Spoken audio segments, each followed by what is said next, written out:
Canadian young as the show the Canadian the Benang the Shumadura and Ching a more gentle boy sang the good Gente come on Rizal for Canyon Wayne Monity Why the gently wait one dan generation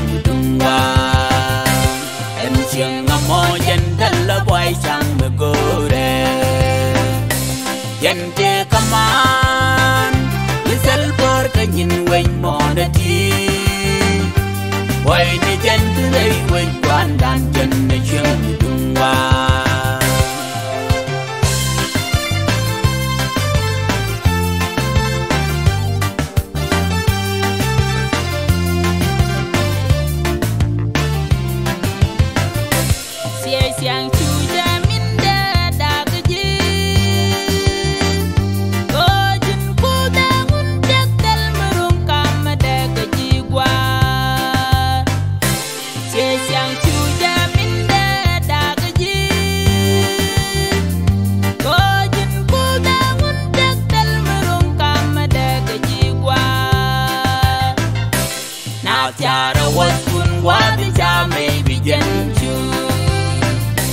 Nini toto, you can do it, can live in Gogoiwa.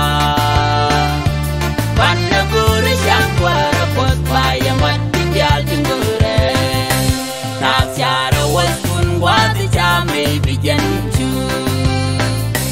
Nini toto, you can do it, can live in Gogoiwa. Panaguri Shakwara, put by a material Tingure.